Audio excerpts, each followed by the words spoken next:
Olá, meu nome é Júlia e irei apresentar o meu projeto de iniciação intitulado Estudos de dissolução do rivaroxabana, visando comparar medicamento referência e genéricos aplicando o método cromatográfico validado, que tem como orientadora a professora doutora Jaqueline de Souza e como colaboradores os professores André Ruela, Tamires Guedes e a doutoranda Gabriela Fernandes. A dissolução pode ser definida, então, como o processo que um fármaco vai ser liberado da sua forma farmacêutica e poderá, então, ser absorvido. Esse teste é muito utilizado no desenvolvimento de medicamentos, na melhora da forma farmacêutica e do processo produtivo do fármaco e também no controle de qualidade. É feito de forma a atender, se possível, as especificações farmacopeicas, com o intuito de auxiliar em todo o processo produtivo até o pós-formulação. No Brasil, no ano de 2022, o número de óbitos por doenças do sistema circulatório atingiu 24% dos óbitos totais. Dessa forma, surgiram os novos anticoagulantes orais, sendo a rivaroxabana um anticoagulante inibidor direto do fator 10A, um importante aliado contra essas enfermidades. Todavia, é um medicamento de alto custo que teve sua patente expirada apenas no ano de 2021, permitindo assim a fabricação de genéricos. O objetivo do presente trabalho foi conduzir estudos de dissolução que permitam comparar o perfil de liberação do fármaco rivaroxabana contido no medicamento de referência e em um genérico, utilizando meios tamponados que simulam distintas porções do trato gastrointestinal.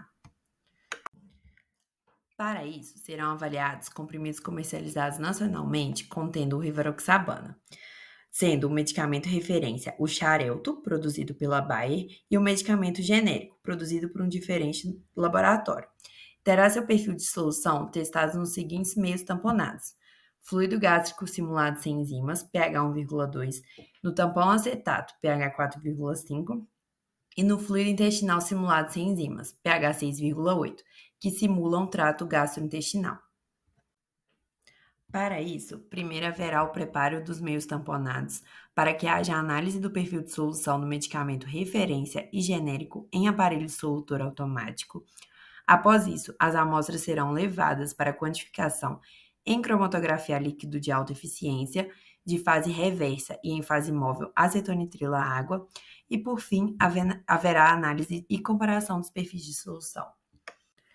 Para o teste piloto em aparelho dissolutor, foi utilizado o comprimido Xarelto 20 mg na aparelhagem tipo 2, PA, temperaturas de 37 graus, na rotação de 50 RPM, com volume de meio de 900 ml, e o tempo de coleta foi 3, 5, 10, 15, 20, 30, 45 e 60 minutos. Esse teste foi feito nos 3 meios tamponados citados anteriormente, e nos resultados foi percebido que o teste não atingiu a condição SYNC em nenhum dos meios simulados. No fluido gástrico simulado sem enzimas, pH 1,2, a quantidade máxima dissolvida no tempo de 60 minutos foi de 32%. No tampão acetato, pH 4,5, a porcentagem de dissolução foi a maior entre os 3 meios simulados, atingindo 51% em 60 minutos. E no fluido intestinal simulado sem enzimas, pH 6,8, em 60 minutos, houve 43% do fármaco dissolvido. Tendo em vista, então, os gráficos mostrados anteriormente, percebeu-se que há baixa dissolução da rivaroxabana nos meios tamponados, mesmo após 60 minutos, não atingindo, assim, a condição SYNC, de não saturação. Dessa forma, após pesquisas na literatura, resolveu-se então adicionar o tensoativo lauril sulfato de sódio a 0,4% para que houvesse maior taxa de dissolução do fármaco. Para isso, foi testado o comprimido Xarelto 20 mg na aparelhagem tipo 2 e na temperatura de 37 graus, e nas rotações de 50 e 75 RPM, com o volume de meio de 900 ml nos tempos de coleta 3, 5, 10, 15, 20, 30, 45, 60 minutos e infinito. No tampão acetato pH 4,5, foi adicionado então tensoativo e foi possível perceber a maior dissolução do fármaco no meio tamponado.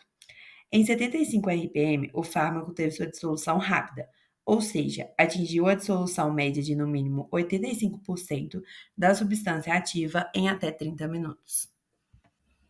Em 50 rpm, o tampão acetato pH 4,5 e o tensoativo a 0,4%, em 60 minutos teve sua dissolução máxima de 108%. Já na rotação de 75 rpm, o tampão acetato e o laurilsulfato de soja 0,4% em 60 minutos atingiram 100% da dissolução. Tendo em vista, então, todos os fatores abordados anteriormente, como a baixa dissolução do fármaco em meios que simulam o trato gastrointestinal, será adicionado, então, o tensoativo laurilsulfato de sódio para os próximos experimentos. Para isso, primeiramente será feita a validação do método cromatográfico para a quantificação da rivaroxabana em tampão acetato pH 4,5 com lauril a 0,4%. Além disso, foi escolhido que a velocidade de rotação a ser utilizada nos testes será de 50 rpm, devido à sua maior capacidade discriminativa. Também será escolhido o medicamento genérico a ser utilizado para comparação do perfil de solução, para que haja análise dos resultados e discussões sobre os dados obtidos. Gostaria de agradecer então à Universidade Federal de Ouro Preto, ao Programa de Pós-Graduação em Ciências Farmacêuticas e ao Laboratório de Controle de Qualidade e às agências de fomento CNPq, CAPES e FAPEMIG. Essas foram as referências utilizadas e muito obrigada.